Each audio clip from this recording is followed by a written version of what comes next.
News नशा, आदत हर खबर की।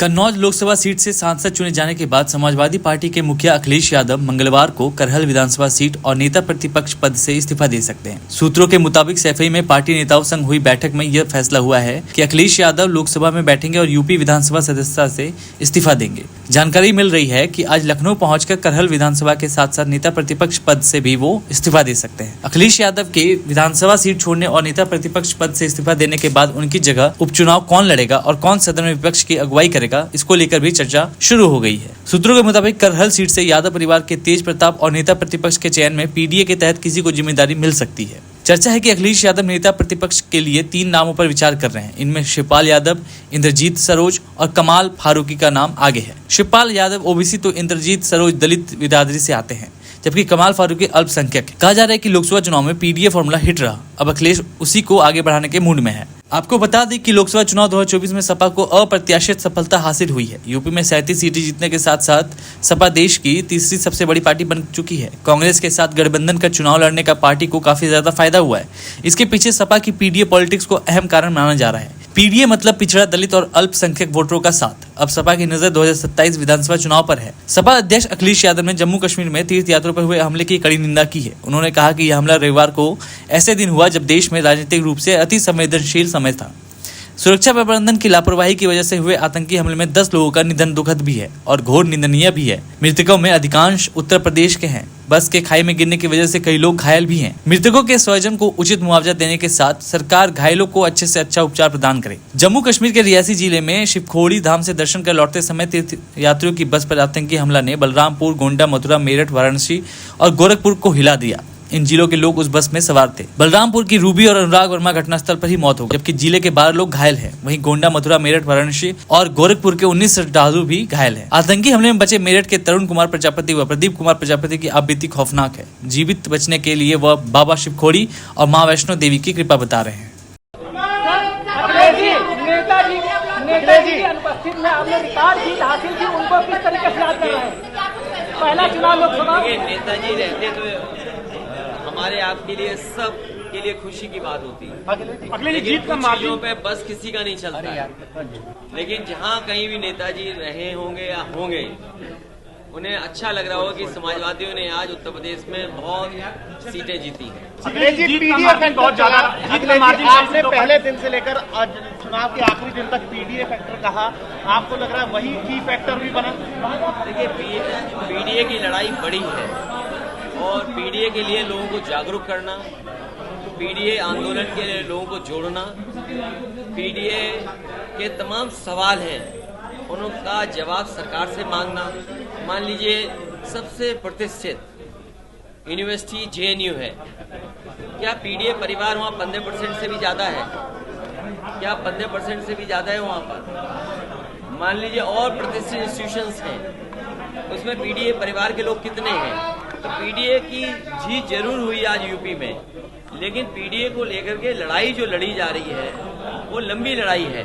जो बाबा साहब भीमराव अम्बेडकर जी लड़ते थे, डॉक्टर राम मनोहर लोहिया जी ने जो अपने जीवन भर लड़ने का काम किया, नेताजी ने वो रास्ता हम लोगों को दिखाया है, उस रास्ते पे लगातार हम लोग चले। जनता ने मुद्दों पर वोट दिया और जनता के मुद्दों पर चुनाव लड़ा।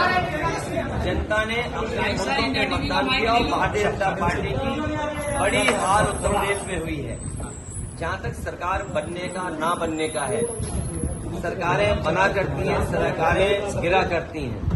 सरकार में बहुमत नहीं हो तो बहुत लोगों को खुश कर करके सरकार बनानी होती है। मुझे लगता है ये खुश करने की जो कदम चल रहे हैं, खुश करने के लिए जो फैसले हो रहे हैं, और सब गिनती का सवाल होता है। सरकारें जब खुश करके बनाई जाती हैं तो कोई और खुश कर देगा तो उधर चले जाते हैं लोग। हमें उम्मीद है कि जनता ने जो फैसला देश के सामने लिया है, संविधान, आरक्षण और लोकतंत्र मजबूत हो, हमें उम्मीद है कि आने वाले समय में ऐसी चीजें आप देखोगे कि लोग उनके लिए साथ खड़े दिखाई देंगे। उत्तर प्रदेश की जनता ने मुद्दों पर वोट दिया और जनता के मुद्दों पर चुनाव हुआ। जनता ने अपने मुद्दों पे मतदान किया और भारतीय जनता पार्टी की बड़ी हार उत्तर प्रदेश में हुई है। जहां तक सरकार बनने का ना बनने का है, सरकारें बना करती हैं, सरकारें गिरा करती हैं। सरकार में बहुमत नहीं हो तो बहुत लोगों को खुश कर करके सरकार बनानी होती है। मुझे लगता है ये खुश करने की जो कदम चल रहे हैं, खुश करने के लिए जो फैसले हो रहे हैं, और सब गिनती का सवाल होता है। सरकारें जब खुश करके बनाई जाती हैं तो कोई और खुश कर देगा तो उधर चले जाते हैं लोग।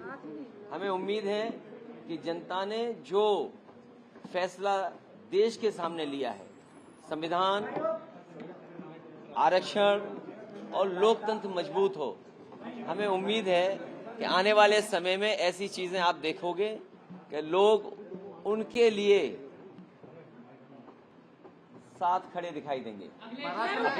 अयोध्या से भी आप लोगों को जीत मिली है। कल से लेकर अयोध्या को लेकर लगातार चर्चा हो रही है कि बीजेपी वहां से हारी है। आपने भी देखा? देखिए, सच्चाई तो ये है कि भारतीय जनता पार्टी और सीटें भी हार जाती उत्तर प्रदेश में। भारतीय जनता पार्टी और भी सीटें हारती उत्तर प्रदेश में। आप जब अयोध्या का नाम ले रहे हैं, अयोध्या की जनता का मैं धन्यवाद देता हूं। अयोध्या की जनता का दुख दर्द आपने भी समय समय पर देखा होगा। उन्हें जो उम्मीद थी वहां की जनता को, जिस तरह के सरकार का कामकाज था, लोगों को मुआवजा नहीं दिया सही जमीन का, लोगों के साथ अन्याय किया, आपने मार्केट की कीमत से जमीनें नहीं ली उनकी। जब लैंड एक्विजिशन करने के लिए आप चले तो आपने दबाव बना करके, झूठे मुकदमे लगा करके उनसे जमीन छीन ली। न जाने कितने व्यापारियों को आपने दुख संकट पहुंचाया जो 100-100 साल से रह रहे थे, 100-100 साल से लोग रह रहे थे। ऐसे भी परिवार हैं जो अपनी गाय भैंस के साथ, जानवरों के साथ 100-100 साल से रह रहे थे, आपने उन्हें उजाड़ दिया। आप किसी पुण्य काम के लिए आप गरीबों को उजाड़ रहे हैं। तो इसीलिए मैं समझता हूं अयोध्या और आसपास की जनता ने भारतीय जनता पार्टी के खिलाफ मतदान किया। मुख्यमंत्री आ जा रहे हैं, योगी आदित्यनाथ दिल्ली आ रहे हैं सर, उनको तलब किया गया। तो अगर दिल्ली आ रहे हैं तो मेरा आपसे निवेदन है, दिल्ली में रोक लो, यूपी क्यों भेजते हो वापस? सर, अब आपकी सीट जो विधानसभा की सीट है, उससे कौन चुनाव लड़ेंगे? हैं? आपका मन हो तो बताओ, हम लड़ा दें आपको भी। अभी कोई स्थिति आप देखते हैं इंडिया गठबंधन की? मैंने आपसे कहा कि खुश करने से सरकारें बन रही हैं, तो कोई खुश और भी कर सकता है। सर, कल खड़गे जी ने कहा वेट एंड वॉच। अभी उम्मीद बाकी है। कल खड़गे जी ने कहा वेट एंड वॉच। लोकतंत्र में और गिनती जब होती है तो आस और उम्मीद कभी खत्म नहीं होनी चाहिए। आस हमेशा बनी रहनी चाहिए, उम्मीद हमेशा रहनी चाहिए। पार्लियामेंट में रणनीति क्या रहेगी आपकी? पार्लियामेंट की रणनीति क्या डिस्कस हुई कल सर? अभी बता दें आपको। बिल्कुल सर। सर, अभी तक उत्तर प्रदेश में हार की जिम्मेदारी भारतीय जनता पार्टी में से किसी ने नहीं लिया है। मैं एक बार फिर अपने मीडिया कर्मियों का धन्यवाद देता हूं, क्योंकि जो मैं लगातार कहता था कि मंत्रिमंडल बदल जाए, मीडिया मंडल बदल जाए, कुछ चीजें नहीं बदल पाई हैं।